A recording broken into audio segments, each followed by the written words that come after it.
Aaron here with Canyon Adventure Vans. Today we are going to show you how to install the GSS 1 into Storyteller. You're going to get these two mounting pins.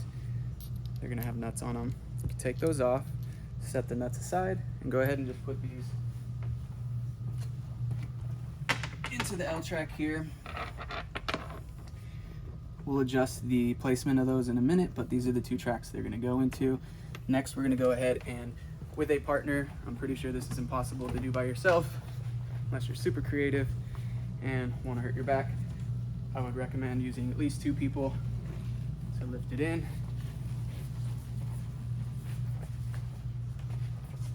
First, I'll try to rest it on the back here while I climb inside. And we're just going to get it with enough room to get on this side and adjust these brackets back here. So you're not putting it into position yet. You're just pulling it all the way in. And then you're lining up this back side here with this panel down here. You're gonna line it all the way up there.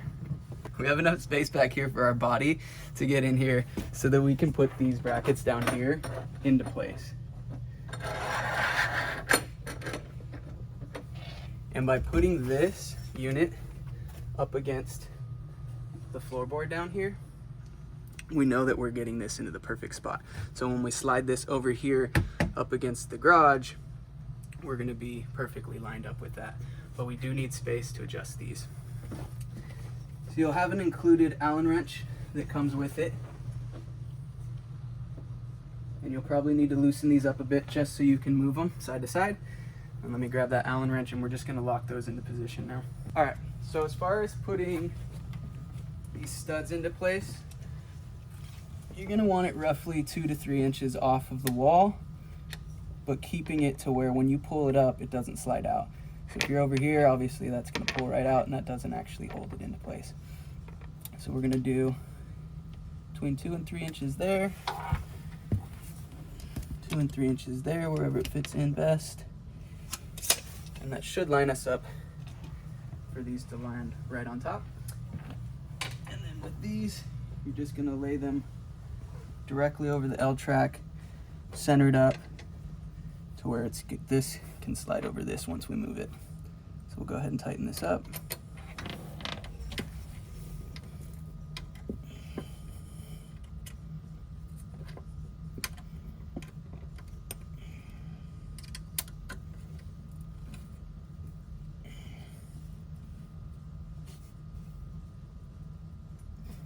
Nice and snug.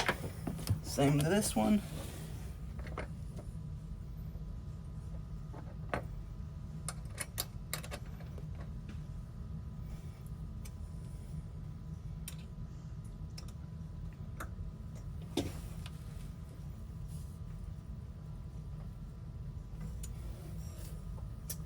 And now we'll get our helper back and we're going to lift this up and hopefully right on top of those studs.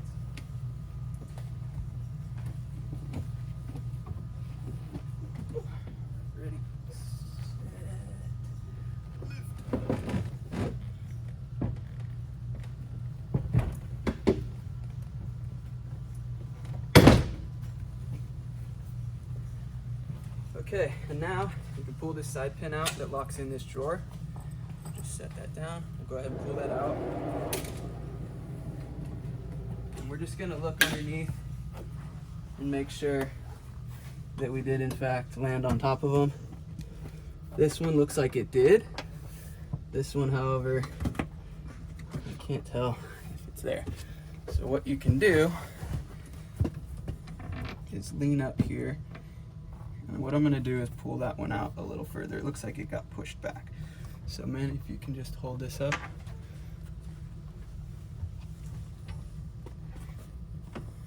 There we go.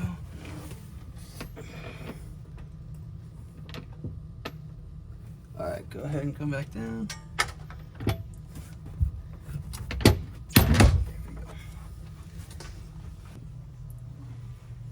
Okay, so now that the unit's on top of those studs in the L-track, the main spots we're going to be looking at is making sure that this is all the way pushed up against here.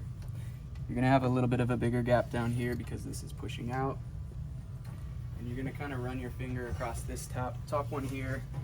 You can kind of eyeball it and just make sure you have an even gap going here and that you're nice and flush on this floorboard down here, which we are.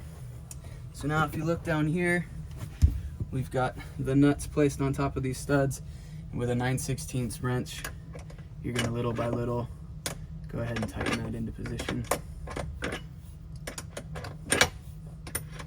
And you'll do this on both of these until it's nice and snug all the way at the bottom.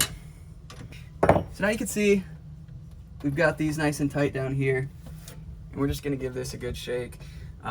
Really, as long as your L-track studs are in the right spot to where they're not gonna slip out, you're gonna be nice and secure up here.